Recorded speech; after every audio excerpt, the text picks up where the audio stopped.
পৃষ্ঠা 236। প্রতিবেদন রচনা। প্রতিবেদন 1, পশ্চিমবঙ্গে পর্যটন।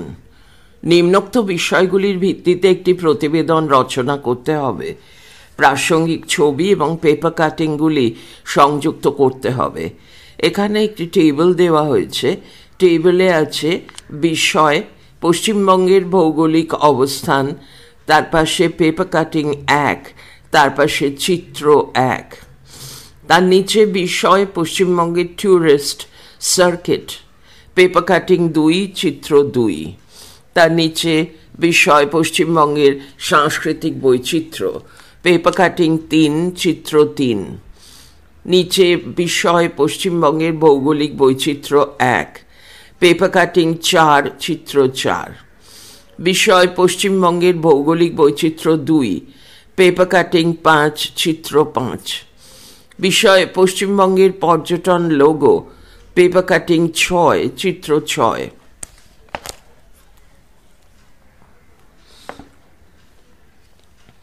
পশ্চিমবঙ্গে পর্যটন বিকাশ ও সম্ভাবনা।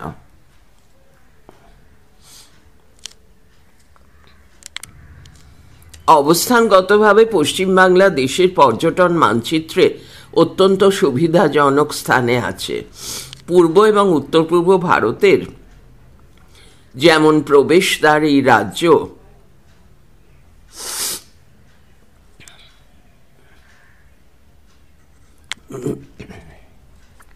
তেমনি নেপাল, ভুটান, বাংলাদেশ ইত্যাদি সার্কভুক্ত দেশগুলির সঙ্গে এই রাজ্যের সীমান্ত সম্পর্ক। উত্তরে হিমালয়, দক্ষিণে বঙ্গোপসাগর, আর মোট আয়তনের 10.98% বনভূমি নিয়ে এই রাজ্য পর্যটনের আকর্ষণ কেন্দ্র হয়ে ওঠার জন্য সহজাতভাবেই উপযোগী। গোটা ভারতের সঙ্গে স্থলপথ, রেল ও বিমানে এই রাজ্যের সংযোগ রয়েছে, কিন্তু এসব সত্ত্বেও পর্যটনে পশ্চিমবাংলার অবস্থান দেশের মধ্যে কিছুটা পিছনের সারিতেই ছিল।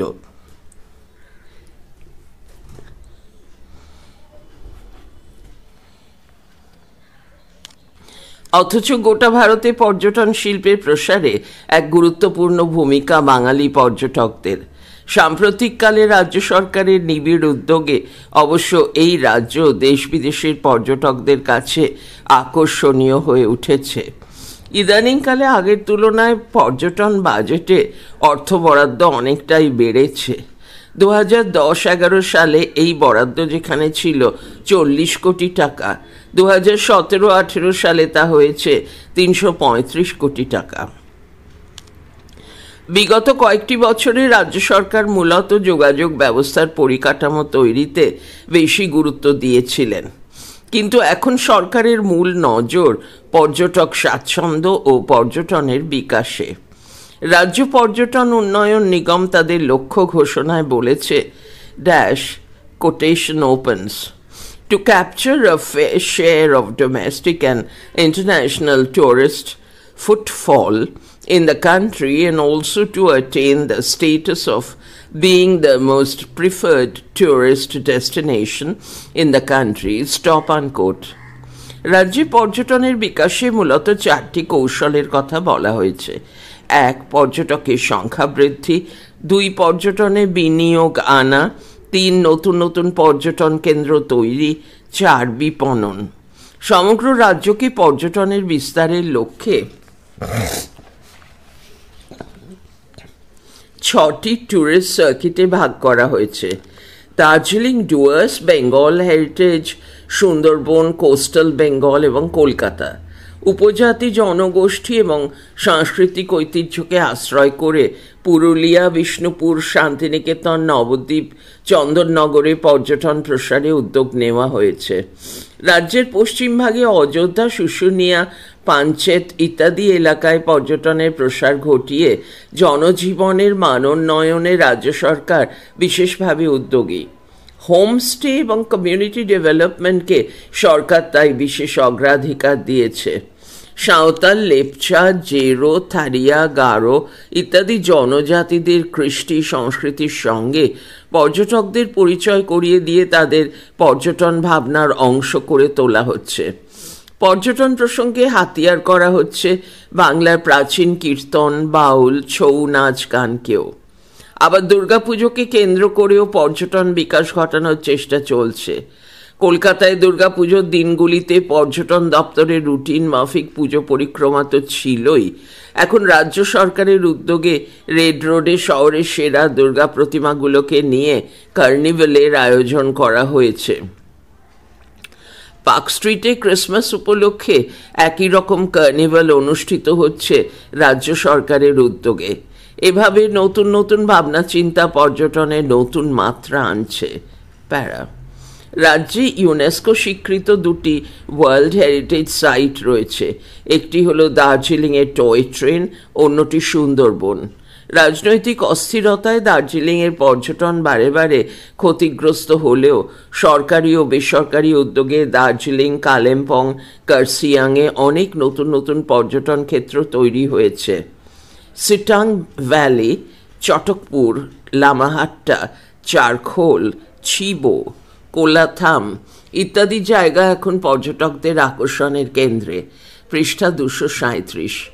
পৃথিবীর বৃহত্তম ম্যানগ্রোভ অরণ্য সুন্দরবনে বিদেশি ধাঁচের পর্যটন কেন্দ্র গড়ে তুলতে উদ্যোগ নিয়েছে রাজ্য সরকার। বন্য প্রাণী এবং ঐতিহ্যপূর্ণ বাদাবনকে সুরক্ষা বলয়ের মধ্যে রেখে তার বাইরে দ্বীপ অঞ্চলে পর্যটনের প্রসার ঘটাতে শব্দহীন হাউসবোট, রিভার ক্রুজের ব্যবস্থা হবে। তৈরি হবে হাউসবোট টার্মিনাল, আকাশপথে নদী দেখার জন্য সি প্লেন আনা হবে, জঙ্গলের গভীরে যাওয়ার জন্য ক্যানোপি ওয়াকের ব্যবস্থা হবে। পর্যটন শিল্পের উপযোগী মানব সম্পদ গড়ে তোলার জন্য রাজ্যের বিভিন্ন কলেজ ও বিশ্ববিদ্যালয়ে ট্যুরিজম ম্যানেজমেন্ট পড়ানোর ব্যবস্থা হবে বলে কিছুদিন আগে জানিয়েছেন পর্যটন মন্ত্রী গৌতম দেব। উত্তরবঙ্গ বিশ্ববিদ্যালয়ে তা চালুও হয়ে গিয়েছে। দুর্গাপুরে এই বিষয়ে পড়াশোনার জন্য কলেজ তৈরিতে 24 কোটি টাকা বরাদ্দ হয়েছে। পর্যটনকে বিপণনের জন্য সরকারের পক্ষ থেকে সদর্থক উদ্যোগ নেওয়া হয়েছে।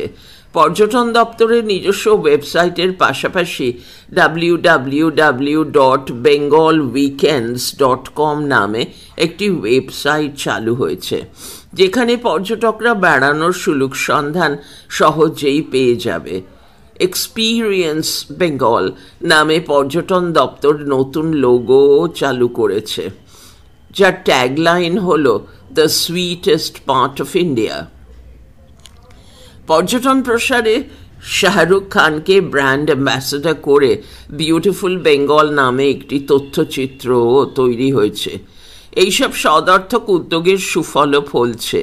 2014 সালের পরিসংখ্যান বলছে বিদেশি পর্যটকের সংখ্যা এ রাজ্যে ছিল 14.8 লাখ, 14.8 লাখ।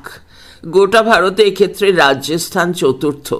আশা করা যায় আগামীতে দেশি বিদেশি পর্যটকদের একটা বড় অংশেরই নিশ্চিত গন্তব্য হবে পশ্চিমবঙ্গ। প্রতিবেদন 2, প্যারিস অলিম্পিক 2024। নিম্নোক্ত বিষয়গুলির ভিত্তিতে একটি প্রতিবেদন রচনা করতে হবে। প্রাসঙ্গিক ছবি এবং পেপার কাটিংগুলি সংযুক্ত করতে হবে।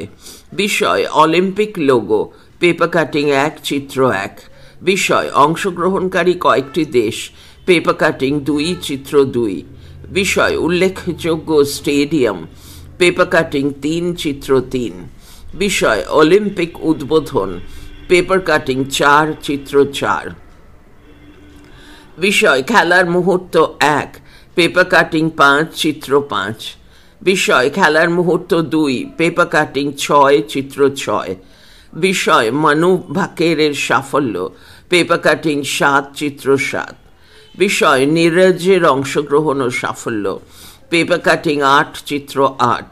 বিষয় হকিতে ভারতের আশাতীত সাফল্য, পেপার কাটিং 9, চিত্র 9। বিষয় অংশগ্রহণকারী দেশ হিসেবে ভারতের সাফল্য ও ব্যর্থতা, পেপার কাটিং 10, চিত্র 10। বিষয় পদক তালিকা, পেপার কাটিং 11, চিত্র 11। প্যারিস অলিম্পিক 2024 একটি পর্যবেক্ষণ। রাজনীতি ধর্ম বর্ণে বহুধা বিভক্ত এই পৃথিবীতে বিশ্ব মনোমৈত্রীর পথ তৈরি করে দেয় একমাত্র খেলাধুলো। মানবজাতির আন্তর্জাতিক হয়ে ওঠার শ্রেষ্ঠতম প্রেক্ষাপট তৈরি করে দেয় খেলাধুলো, আর অলিম্পিক হলো তার উদযাপনের শ্রেষ্ঠতম মঞ্চ। প্যারা 2017 সালের 13 সেপ্টেম্বর পেরুর রাজধানী লিমাতে আন্তর্জাতিক অলিম্পিক কমিটির 131তম অধিবেশনে প্যারিসে অলিম্পিক গেমসের আয়োজক হিসেবে বেছে নেওয়া হয়। লস অ্যাঞ্জেলেস ছিল নিকটতম দাবিদার। 26 জুলাই থেকে 11 আগস্ট পর্যন্ত প্রতিযোগিতা অনুষ্ঠিত হয়। প্রতিযোগিতায় প্রায় 11,000 প্রতিযোগী অংশ নেন। প্যারা প্রথম কোনো অলিম্পিকের উদ্বোধন অনুষ্ঠান হয় মূল স্টেডিয়ামের বাইরে। প্রতিযোগীরা এক বর্ণাঢ্য বোট প্যারেড করেন। প্রতিযোগিতার উদ্বোধনী অনুষ্ঠানের মূল বিষয় ছিল ভালোবাসা, পৃষ্ঠা 238।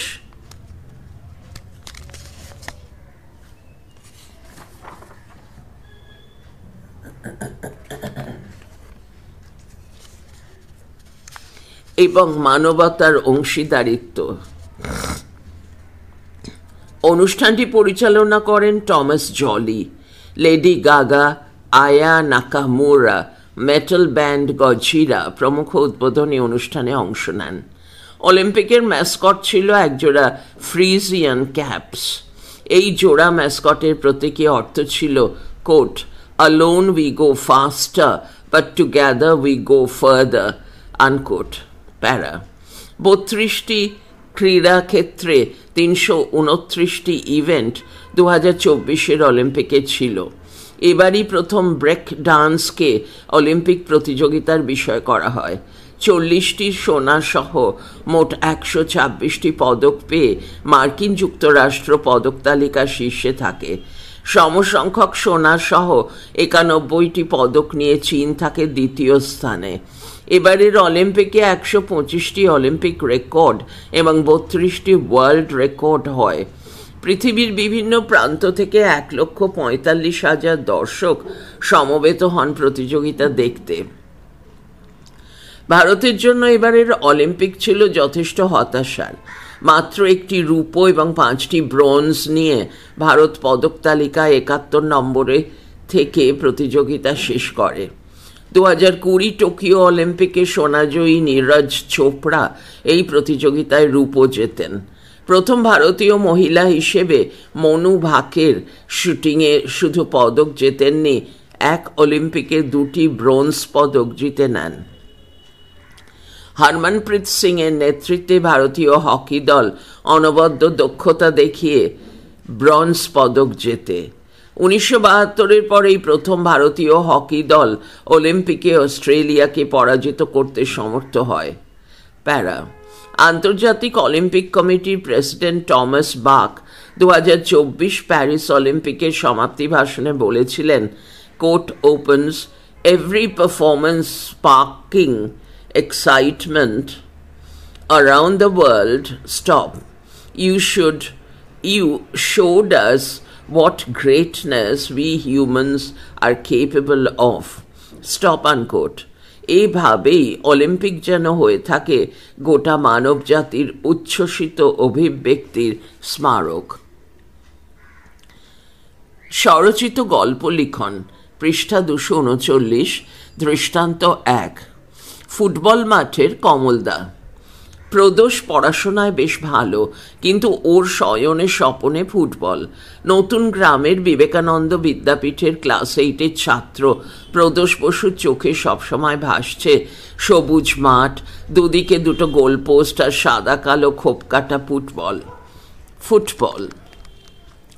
প্যারা পড়াশোনায় ভালো বলে প্রদোষকে সবাই ভালোবাসে, আবার মাঠে যখন সে বল পায়ে এগিয়ে যায় বিপক্ষের গোলের দিকে, তখন সবাই মুগ্ধ হয়ে যায়। প্রদোষের বাড়ির লোক অবশ্য চায় প্রদোষ বড় হয়ে বিজ্ঞানী হোক। প্রদোষেরও বিজ্ঞান পড়তে খুব ভালো লাগে, কিন্তু চোখে ভাসে দেশের হয়ে ফুটবল মাঠে নামছে সে, একের পর এক দুরন্ত গোল করছে, দেশকে উপহার দিচ্ছে একটার পর একটা জয়। প্রদোষ যে ভালো ফুটবল খেলে সেটা তার বাড়ির লোকেরা জানে, কিন্তু খুব একটা উৎসাহ দেয় না, কারণ তাদের মতে প্রদোষের চেহারাটা ঠিক ফুটবলার সুলভ নয়।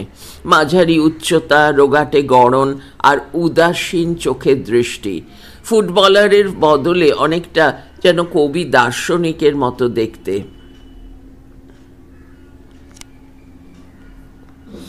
প্যারা, বিবেকানন্দ বিদ্যাপীঠের ফুটবল টিম বেশ ভালো। এই টিমের অধিনায়ক ক্লাস 10-এর ছাত্র কমল ইতিমধ্যেই বাংলার অনূর্ধ্ব-19 দলের নিয়মিত সদস্য। ফুটবল মাঠে ওর সঙ্গে এঁটে ওঠা বেশ শক্ত। একাই ফরওয়ার্ড অঞ্চলে মাঝমাঠে দাপিয়ে বেড়ায়। বাকি টিম ততটা ভালো নয়। একা কমলের জোরেই নানা টুর্নামেন্টে বিবেকানন্দ বিদ্যাপীঠ জিতে আসে। তবে হেতমপুর উচ্চ বিদ্যালয়ের সঙ্গেই তাদের প্রধান প্রতিদ্বন্দ্বিতা। হেতমপুর উচ্চ বিদ্যালয়ে কমলের মতো ফুটবলার না থাকলেও ওদের সবাই ভালো প্লেয়ার, আর নিজেদের মধ্যে বোঝাপড়াও দারুণ। ছবির মতো খেলে। প্রদোষেরও খুব ভালো লাগে হেতমপুর স্কুলের খেলা। প্যারা, প্রদোষ স্কুল টিমে 2 বছর ধরে খেলছে, কিন্তু কখনোই প্রথম 11-য় আসেনি। প্রদোষ ফরওয়ার্ডের প্লেয়ার, সেখানে কমল নিজে আছে, আর কমলের ক্লাসেরই অরূপ কমলের পাশে খেলে। অরূপ যে খুব ভালো খেলে তা নয়, কিন্তু সে কমলের বন্ধু। শুধু বন্ধুই নয়, কমলের 5 ফরমাসও কেটে দেয়। এছাড়াও আরও অনেক কারণ আছে। প্যারা, প্রদোষ যে ভালো প্লেয়ার এ কথাটা সবাই বলে, আড়ালে আবডালে। আবার কেউ কেউ একথাও বলে যে কমলের চেয়েও প্রদোষ প্রতিভাবান। কমলের কানেও এই কথাটা পৌঁছেছে। কমলও ভিতরে ভিতরে নিশ্চয়ই মানে যে প্রদোষের খেলার মধ্যে একটা সৌন্দর্য আছে, অসম্ভব বুদ্ধি করে বলের কাছে পৌঁছে যায়। প্রদোষের পাসিং অসাধারণ, যেন 1 জোড়া নয়, ওর 4 জোড়া চোখ মাথার চারদিকে বসানো। গোটা মাঠটা যেন ওর নখদর্পণে। প্যারা, এবছর স্কুলের ক্লাস লিগের ফাইনালে সবাইকে অবাক করে দিয়ে ক্লাস 8 1 গোলে হারিয়ে দিল ক্লাস 10-কে। অসম্ভব বুদ্ধি করে ক্লাস 8-এর ছেলেরা কমলকে আটকে দিল, আর হাফ টাইমের ঠিক আগে ক্লাস 10-এর ডিফেন্সকে বোকা বানিয়ে গোল দিয়ে গেল প্রদোষ। এরপর থেকেই প্রদোষ যে কমলের চেয়ে কম বড় ফুটবলার নয়, এই ফিসফিসানিটা বেড়ে গেছে। প্রদোষ বেশ জনপ্রিয়। লোকে প্রদোষকে পছন্দ করে তার মিষ্টি ব্যবহারের জন্য, পড়াশোনায় ভালো বলে। অন্যদিকে কমলের ব্যবহার কর্কশ, রুক্ষ, আর কমল পড়াশোনায় ভালো নয় একেবারেই। লোকে তাই কমলকে খুব একটা পছন্দও করে না।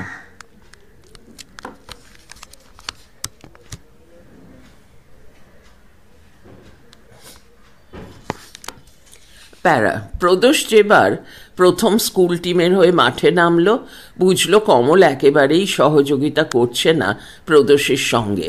বল পায়ে নিয়ে একা একাই ছুটে চলে গোলের দিকে। ফাঁকায় থাকা প্রদোষকে বলটা দিলেই যেখানে অব্যর্থ গোল, কিন্তু কমলের যেন সেদিকে খেয়ালই নেই। যেই প্রদোষের পরিবর্তন হিসেবে অরূপ নামলো, অমনি কমল গোল করালো অরূপকে দিয়ে। সবার সামনে কমল দেখাতে চাইল যে প্রদোষ ভালো খেললেও গোল করতে পারে না।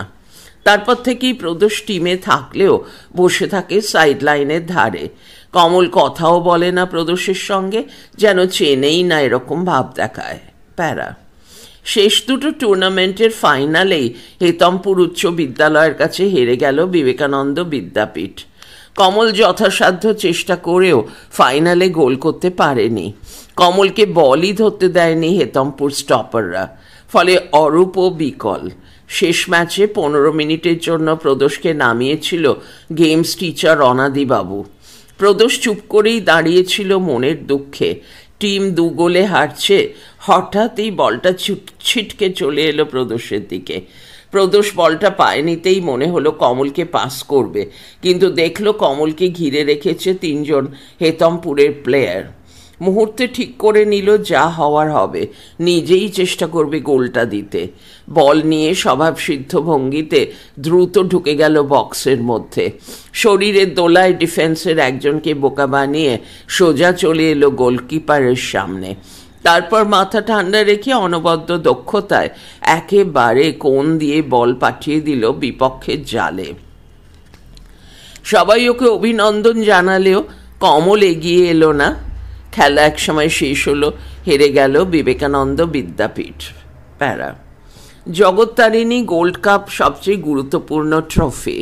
সেই ট্রফির ফাইনালে আবার দেখা হেতমপুর উচ্চ বিদ্যালয় ও বিবেকানন্দ বিদ্যাপীঠের।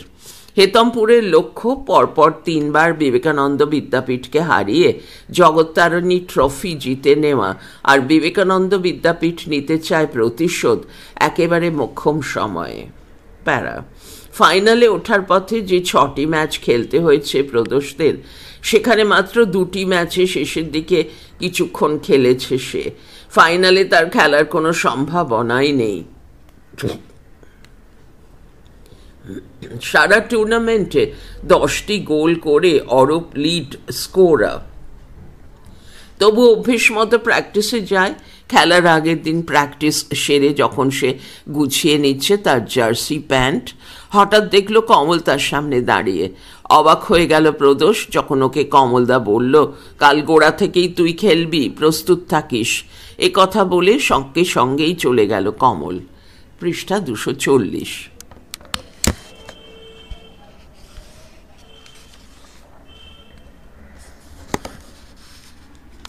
খানিকক্ষণ বোকার মতো বসে রইল প্রদোষ। নানা রকম চিন্তা এলো তার মাথায়। ভাবল, এটা কমলদার কোনো চাল নয় তো। প্যারা। চড়কতলার ফুটবল মাঠ সেদিন লোকে লোকারণ্য। ওদিকে লাল জার্সি আর কালো প্যান্ট পরে প্রস্তুত হেতমপুর উচ্চ বিদ্যালয়ের প্লেয়াররা।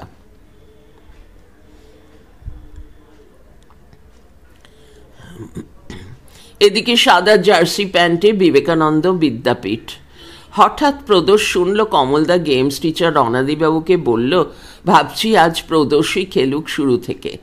অনাদিবাবু তো অবাক হয়ে বললেন, কেন? অরূপ এত গোল করেছে, ওকে বসিয়ে রাখবে? কমলদা বলল, বিপক্ষকে একটু চমকে দেওয়ার জন্যই প্রদোষকে খেলাবো। প্যারা। খেলার বয়স যখন মিনিট 15, হেতমপুর বক্সের বাইরে ডিরেক্ট ফ্রি কিক পেল বিবেকানন্দ বিদ্যাপীঠ। রেফারি বল বসিয়ে দিয়েছে। সামনে ওয়াল করে দাঁড়িয়েছে হেতমপুর স্কুলের ছেলেরা। প্রদোষ হেঁটে হেঁটে গিয়ে জায়গা নিচ্ছে। কমলদার শট নেবে, কিন্তু সবাইকে অবাক করে কমলদা ডাকলো প্রদোষকে, এই প্রদোষ, তুই শটটা নে, সোজা গোলে মারবি। ওয়ালের ডান দিকে ছেলেটা বেঁটে সুযোগটা পারলে কাজে লাগাস। প্যারা। বুক খেঁপে ওঠে প্রদোষের। একই দায়িত্ব দিয়ে গেল কমলদা। শটটা নিতে যখন দৌড়তে শুরু করলো, মনশ্চক্ষে দেখল গোলপোস্টের ডান দিকের কোণটা। সেদিকেই জোরের ওপর শট নিল প্রদোষ। বলটা ওয়ালের একটু ওপর দিয়ে উড়ে গেল গোলপোস্টের বাইরের দিকে। তারপর সামান্য একটু বাঁক নিয়ে পোস্টে লেগে ঢুকে গেল গোলে। অভাবনীয় শটে গোল করে গেল বিবেকানন্দ বিদ্যাপীঠের প্রদোষ। সবাই ওকে আনন্দে জড়িয়ে ধরেছে, আর প্রদোষ খুঁজছে কমলদাকে। কমলদা দূরে দাঁড়িয়ে আছে, যেন কিছুই হয়নি। বেশিক্ষণ আনন্দ রইল না। গোল শোধ করে দিল হেতমপুর। হাফ টাইমের আগে আর কেউই গোল দিতে পারল না। প্যারা। হাফ টাইমের পর যখন মাঠে নামছে, কমল ছুটে এসে ফিসফিস করে বলল, আমাকে বল দিবি না, বরং স্বপনকে বাঁ দিকে উঠে আসতে বল, ওকে দিয়ে খেলাবি, নয়তো নিজে ঢুকে যাবি। এই কথাটা বলেই কমল চলে গেল নিজের পজিশনে। প্যারা। হেতমপুরের ছেলেরা কমলকে ঘিরে থাকায় অনেকটা ফাঁকা জায়গা পেয়ে গেল প্রদোষ। প্রদোষ আর স্বপন বল দেওয়া নেওয়া করে চাপে ফেলে দিল হেতমপুরকে। হেতমপুরের তখন নাজেহাল অবস্থা। না পারছে কমলকে ছেড়ে প্রদোষ স্বপনকে মার্কিং করতে, না পারছে অতখানি জায়গা ভরাট করতে। প্যারা। এরই মধ্যে স্বপনের থেকে বল পেয়ে প্রদোষ তীব্র গতিতে ছুটল হেতমপুরে গোলের দিকে। শরীরের দোলানিতে দুজনকে কাটিয়ে যখন বক্সের ভিতরে ঢুকে পড়ল, তখন তাকে আটকাতে 3 জন স্টপার ছুটে এলো। আর তখনই চকিতে ফাঁকায় দাঁড়িয়ে থাকা কমলকে পাস করে দিল প্রদোষ। কমল কোনো ভুল করেনি, নিখুঁত প্লেসিংয়ে বল পাঠিয়ে দিল গোলে। এরপর মাঠের রাশ চলে এলো বিবেকানন্দ বিদ্যাপীঠের হাতে। তখন তাদের যাবতীয় আক্রমণের নেতৃত্বে প্রদোষ। স্বপন, প্রদোষ আর কমলের দাপটে একেবারে ভেঙে পড়ল হেতমপুরের ডিফেন্স। খেলা শেষের আগে আরও দুবার বল জড়িয়ে গেল হেতমপুরের জালে। একটা প্রদোষের আর অন্যটা স্বপনের দেওয়া গোল। প্যারা মধুর প্রতিশোধ নিয়ে জগত্তারিণী গোল্ড কাপ জিতে নিল বিবেকানন্দ বিদ্যাপীঠ, আর ফাইনালে সেরা পুরস্কার পেল প্রদোষ বসু। মাঠের আনন্দ আর হইচইয়ের পর প্রদোষ যখন বাড়ি ফিরছে তখন সন্ধে। প্যারা তাড়াতাড়ি যাওয়ার জন্য সে পুকুর পাড়ের পথটা নিল। একটু ঝোপঝাড় আর বড় বড় গাছ থাকায় পথটা আরও অন্ধকার। সেই অন্ধকারে মনে হলো কে যেন দাঁড়িয়ে। একটু এগোতেই প্রদোষ দেখল কমলদা, হাতে চৌকো মতো সাদা একটা কি যেন। প্যারা আজ মাঠে চমৎকার বোঝাপড়া করে খেলেছে কমলদার সঙ্গে, কিন্তু খেলার পর কমলদা আর কোনো কথা বলেনি প্রদোষের সঙ্গে। এখন এই অন্ধকারে কমলদাকে দেখে একটু ভয়ই পেয়ে গেল প্রদোষ। আস্তে আস্তে কাছে গেল। যা হওয়ার হবে, উপায় তো নেই, এই পথেই ওকে যেতে হবে। প্যারা কাছে যেতেই কমলদা বলল, তুই দারুণ ফুটবলার। আমার একটা বই আছে পৃথিবীর মহান সব ফুটবলারদের নিয়ে। তোর খেলা দেখে মনে হয়েছে তুইও একদিন ওই রকম প্লেয়ার হবি। এই সেই বই তোকে দিলাম, বলে কমলদা হন হন করে চলে গেল। প্যারা বাড়ি ফিরে রাত্রে প্রদোষ বইটা খুলল। পৃথিবী কাঁপানো সব ফুটবল প্লেয়ারদের কথা সেখানে। পেলে, George best, Eusebio, Beckenbauer, Diego Maradona, এরকম আরও অনেকে, যাদের কথা শুনেছে প্রদোষ। ভীষণ আনন্দ হলো। দেখলো বইয়ের ভিতর কমলদা লিখেছে উদ্ধৃতি শুরু, যার খেলার মধ্যে বড় খেলোয়াড়ের ছাপ কমা সেই প্রদোষকে কমলদা, উদ্ধৃতি শেষ তারই। সুন্দর ঝকঝকে হাতের লেখা। কর্কশ বদরাগী রুক্ষ ছেলেটার কি সুন্দর হাতের লেখা। অবশ্য এখন কমলদাকে আর কর্কশ রুক্ষ লাগছে না, বরং তার ভিতরে একটা দারুণ মন আছে বুঝতে পারল প্রদোষ। আর মনে মনে বলল, তুমি বড় খেলোয়াড় কিনা জানি না, তুমি বড্ড ভালো মানুষ, বড় মানুষ। কমলদা, তোমার পাশেই আমি আজীবন খেলতে চাই। সেদিন রাতে প্রদোষ স্বপ্নে দেখল একটা দারুণ গোল দিয়েছে সে, আর দূরে কমলদা হাততালি দিচ্ছে আর বলছে, অসাধারণ গোল, একেবারে মারাদোনার মতন। বইয়ের ছবিটা যেমন ঠিক তেমনই। এই দেখে আনন্দে কেঁদে ফেলল প্রদোষ। প্রদোষের মা দেখল ঘুমন্ত ছেলের চোখের থেকে নেমে এসেছে জলের ধারা। এরপর পৃষ্ঠা 241 থেকে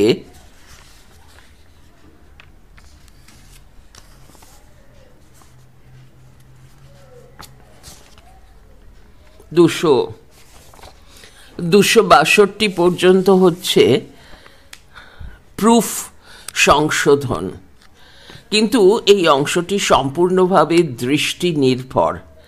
সেই জন্য দৃষ্টি প্রতিবন্ধীদের উদ্দেশ্যে এটি প্রয়োজনীয়তা হবে না বলে এই পৃষ্ঠাগুলি পড়া হয়নি।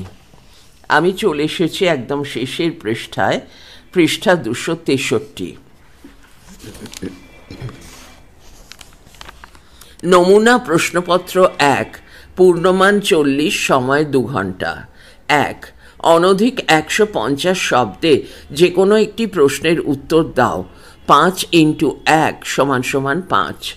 1.1 ছুটি গল্পে ফটিক চরিত্রের মধ্য দিয়ে নিসর্গ প্রকৃতির সঙ্গে মানবাত্মার একাত্মতার যে পরিচয় পাওয়া যায় তা নিজের ভাষায় লেখো। 5। 1.2 তেলেনাপোতা আবিষ্কার গল্পটি অবলম্বনে গল্পকথকের সঙ্গে যামিনীর প্রথম সাক্ষাৎ দৃশ্যটি বর্ণনা করো। 5. 2. অনধিক 150 শব্দে যে কোনো একটি প্রশ্নের উত্তর দাও। 5 × 1 = 5। 2.1 লালন শাহ ফকিরের গানে বাউল সাধনার বিভিন্ন দিক যেভাবে প্রকাশিত হয়েছে তা আলোচনা করো। 5. মান 5। 2.2 আমাদের শুকনো ভাতে লবণের ব্যবস্থা হোক, কে কার কাছে এই দাবি জানিয়েছেন, কেন? 2 + 3। 3 অনধিক 150 শব্দে যে কোনো একটি প্রশ্নের উত্তর দাও। 5 × 1 = 5। 3.1 আরে সে কি বলবো মুশকিলের কথা, কে কাকে উদ্দেশ্য করে মন্তব্যটি করেছে, সে কোন মুশকিলের কথা বলেছে। 2 + 3। 3.2 আগুন নাটকে যে সমাজ বাস্তবতার প্রকাশ ঘটেছে তা নিজের ভাষায় লেখো। 5। 4 অনধিক 150 শব্দে যে কোনো দুটি প্রশ্নের উত্তর দাও। 5 × 2 = 10। 4.1 কাগজে বিজ্ঞাপন বেরোলো, কিসের বিজ্ঞাপন বেরিয়েছিল, তার পরবর্তীতে কি ঘটনা ঘটেছিল। 2 + 3। 4.2 উদ্ধৃতি চিহ্ন ... সুখ দুঃখের 2-4টা কথাও বলে ফেললেন, দাঁড়িয়ে উদ্ধৃতি শেষ। কে কি কথা বলেছিলেন লেখো। 2 + 3। 4.3 উদ্ধৃতি শুরু, লক্ষ্য করেছেন নিশ্চয়ই, উদ্ধৃতি শেষ। কি লক্ষ্য করার কথা বলা হয়েছে, এ বিষয়ে লেখকের অভিমত কি। 2 + 3। 4.4 উদ্ধৃতি শুরু, তবে কসম খেয়ে বলতে পারি, সে শহর কায়রো, দাঁড়িয়ে উদ্ধৃতি শেষ। কোন বিষয়ে লেখক কথা বলেছেন, এমন কথা বলার কারণ কি। 2 + 3।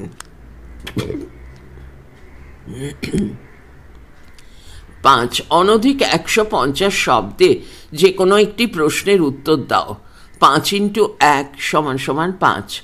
5.1 বাংলা সাহিত্যে কল্লোল পত্রিকার অবদান আলোচনা করো। 5।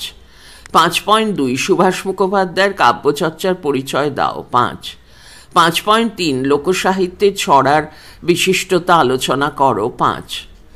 6 নিম্নলিখিত যে কোনো একটি বিষয় নির্বাচন করে নির্দেশ অনুসারে কম বেশি 400 শব্দের মধ্যে একটি প্রবন্ধ রচনা করো। 10 × 1 = 10। 6.1 নিম্নে প্রদত্ত মানুষ মানচিত্র অবলম্বনে প্রবন্ধ রচনা করো। 10 কেন্দ্রের বৃত্তের মধ্যে আছে র্যাগিং এবং ছাত্র সমাজ।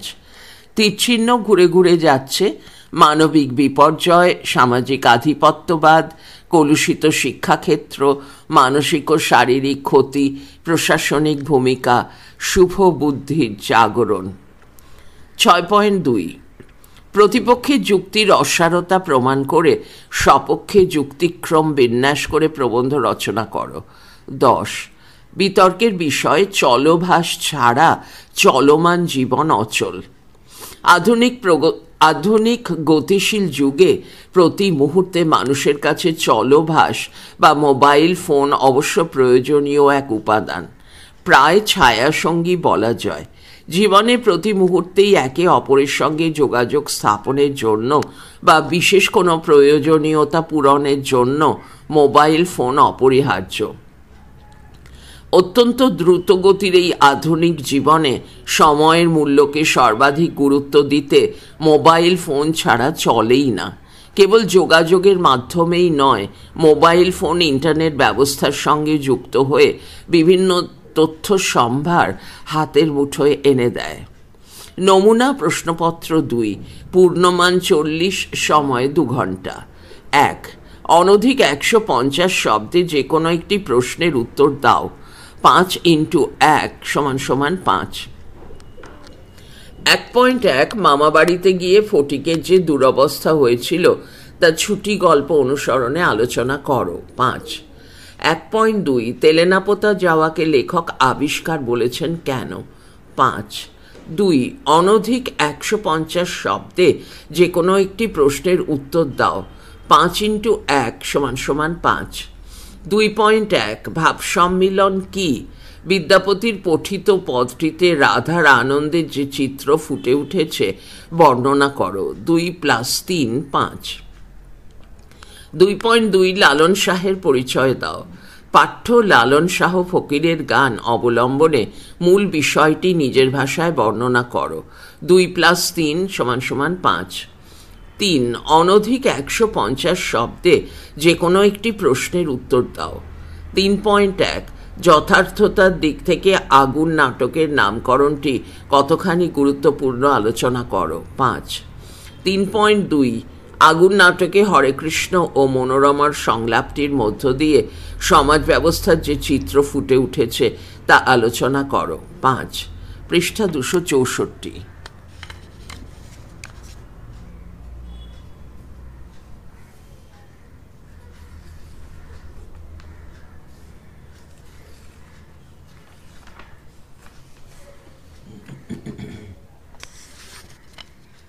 চার, অনধিক 150 শব্দে যে কোনো দুটি প্রশ্নের উত্তর দাও। 5 × 2 = 10। 4.1 25শে বৈশাখ প্রবন্ধে সৈয়দ মুজতবা আলী রবীন্দ্রনাথের গান ছাড়া তাঁর অন্য কোন কোন গুণের কথা বলেছেন? প্রাবন্ধিকের কাছে রবীন্দ্রগান অসম্পূর্ণরূপে প্রতিভাত হয় না কেন, বর্ণনা করো। 4.2 আজব শহর কলকাতায় ফরাসি বইয়ের দোকান থেকে লেখকের মনে যে ভাবের উদয় হয়েছিল তা বর্ণনা করো। ফরাসি বইয়ের দোকানে ঢুকে লেখকের যে অভিজ্ঞতা হয়েছিল তা আলোচনা করো। 2 + 3 5। 4.3 মার্ক টুয়েনের লাইব্রেরির বিশেষত্বটি নিজের ভাষায় লেখো। আঁদ্রে জিদ কিভাবে তার লেখক বন্ধুদের শিক্ষা দিয়েছিলেন বই কেনা, প্রবন্ধ অনুসরণে বর্ণনা করো। 2 + 3 5। 4.4 বাড়ির আড্ডায় কি কেন মেলে না? প্রাবন্ধিকের আড্ডাস্থলটির সংক্ষিপ্ত বর্ণনা দাও। 2 + 3 5। প্রশ্ন 5 অনধিক 150 শব্দে যে কোনো একটি প্রশ্নের উত্তর দাও। 5 × 1 5। 5.1 ঈশ্বরচন্দ্র বিদ্যাসাগরকে বাংলা গদ্যের জনক বলা যায় কি না আলোচনা করো। 5। 5.2 বাংলা কাব্যের ধারায় জীবনানন্দ দাশের অবদান বর্ণনা করো। 5। 5.3 উপন্যাসে শরৎচন্দ্র চট্টোপাধ্যায়ের অবদান আলোচনা করো। 5। প্রশ্ন 6 নিম্নলিখিত যে কোনো একটি বিষয় নির্বাচন করে নির্দেশ অনুসারে কম বেশি 400 শব্দের মধ্যে একটি প্রবন্ধ রচনা করো। 10 × 1 10। 6.1 নিম্নে প্রদত্ত মানুষ মানচিত্র অবলম্বনে প্রবন্ধ রচনা করো। কেন্দ্রে রয়েছে অলিম্পিক 2024। ভূমিকা প্যারিস অলিম্পিক, উদ্বোধন, প্রতিযোগিতার কথা, প্যারিস অলিম্পিক এবং ভারত, উপসংহার। 6.2 প্রতিপক্ষের যুক্তির অসারতা প্রমাণ করে সপক্ষে যুক্তিক্রম বিন্যাস করে প্রবন্ধ রচনা করো। বিতর্কের বিষয় ফেসবুক আশীর্বাদ। পৃথিবী নিকট হয়েছে, জ্ঞান চর্চায় অভূতপূর্ব অগ্রগতি সম্ভব হয়েছে, ব্যক্তিগত প্রচার মাধ্যম হওয়ায় প্রত্যেকেই তার সৃষ্টিকে প্রকাশ করার আনন্দ লাভ করছেন। সমাজে গতিশীলতা এসেছে, সংবাদ মাধ্যমের অপেক্ষা অনেক দ্রুত দেশ ও বিদেশের ব্যক্তিগত ও সমাজগত সংবাদ প্রেরণ করা সম্ভব হয়েছে। দেশ বিদেশের সমমনা ও সহমর্মী মানুষেরা নিকট হতে পেরেছেন। মানুষকে আর একার অবজ্ঞায় থাকতে হচ্ছে না। উত্তরপত্র নমুনা। 1.1 গল্প 1-এর ছুটির বর্ণনাধর্মী 21 নম্বর প্রশ্নের উত্তর দেখো। 1.2 গল্প 2-এর তেলেনাপোতা আবিষ্কারের বর্ণনাধর্মী 13 নম্বর প্রশ্নের উত্তর দেখো। 2.1 কবিতা 2-এর লালন শাহ ফকিরের গানের বর্ণনাধর্মী 1 নম্বর প্রশ্নের উত্তর দেখো। 2.2 কবিতা 3-এর নুন এর বর্ণনাধর্মী 10 নম্বর প্রশ্নের উত্তর দেখো। 3.1 নাটক আগুনের বর্ণনাধর্মী 4 নম্বর প্রশ্নের উত্তর দেখো। 3.2 নাটক আগুনের বর্ণনাধর্মী 20 নম্বর প্রশ্নের উত্তর দেখো। 4.1 পূর্ণাঙ্গ সহায়ক গ্রন্থের বই কেনার বর্ণনাধর্মী 7 নম্বর প্রশ্নের উত্তর দেখো।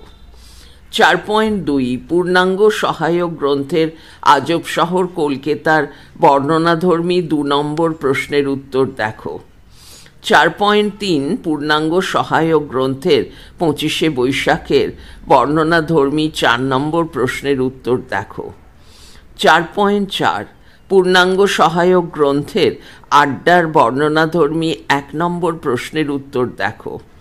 5.1 বাংলা সাময়িক পত্রের উদ্ভব ও বিকাশের বর্ণনাধর্মী 1 নম্বর প্রশ্নের উত্তর দেখো। 5.2 কাব্য কবিতার ধারা এর বর্ণনাধর্মী 4 নম্বর প্রশ্নের উত্তর দেখো। 5.3 লৌকিক সাহিত্যের নানা দিক এর বর্ণনাধর্মী 2 নম্বর প্রশ্নের উত্তর দেখো। 6.1 মানস মানচিত্র অনুসরণে প্রবন্ধ রচনা এর 22 নম্বর প্রবন্ধ দেখো। 6.2 বিতর্কমূলক প্রবন্ধ রচনা এর 13 নম্বর প্রবন্ধ দেখো। নমুনা। 1.1 গল্প 1 ছুটির বর্ণনাধর্মী 21 নম্বর প্রশ্নের উত্তর দেখো। 1.2 গল্প 2 এর তেলেনাপোতা আবিষ্কারের বর্ণনাধর্মী 42 নম্বর প্রশ্নের উত্তর দেখো। 2.1 কবিতা 1 এর ভাব সম্মিলনের বর্ণনাধর্মী 3 নম্বর প্রশ্নের উত্তর দেখো। 2.2 কবিতা 2 এর লালন শাহ ফকিরের গানের বর্ণনাধর্মী 3 নম্বর প্রশ্নের উত্তর দেখো। 3.1 নাটক আগুনের বর্ণনাধর্মী 24 নম্বর প্রশ্নের উত্তর দেখো। 3.2 নাটক আগুনের বর্ণনাধর্মী 23 নম্বর প্রশ্নের উত্তর দেখো। 4.1 পূর্ণাঙ্গ সহায়ক গ্রন্থের 25শে বৈশাখের বর্ণনাধর্মী 8 নম্বর প্রশ্নের উত্তর দেখো। 4.2 পূর্ণাঙ্গ সহায়ক গ্রন্থের আজব শহর কলকাতার বর্ণনাধর্মী 6 নম্বর প্রশ্নের উত্তর দেখো। 4.3 পূর্ণাঙ্গ সহায়ক গ্রন্থের বই কেনা এর বর্ণনাধর্মী 11 নম্বর প্রশ্নের উত্তর দেখো। 4.4 পূর্ণাঙ্গ সহায়ক গ্রন্থের আড্ডার বর্ণনাধর্মী 6 নম্বর প্রশ্নের উত্তর দেখো। 5.1 বাংলা গদ্য প্রবন্ধের ধারার বর্ণনাধর্মী 1 নম্বর প্রশ্নের উত্তর দেখো। 5.2 কাব্য কবিতার ধারা এর বর্ণনাধর্মী 2 নম্বর প্রশ্নের উত্তর দেখো। 5.3 উপন্যাস ও ছোট গল্প এর বর্ণনাধর্মী 3 নম্বর প্রশ্নের উত্তর দেখো। 6.1 মানস মানচিত্র অনুসরণে প্রবন্ধ রচনা এর 30 নম্বর প্রবন্ধ দেখো। 6.2 বিতর্কমূলক প্রবন্ধ রচনা এর 18 নম্বর প্রবন্ধ দেখো। বইটি পাঠ করা এখানেই শেষ হলো।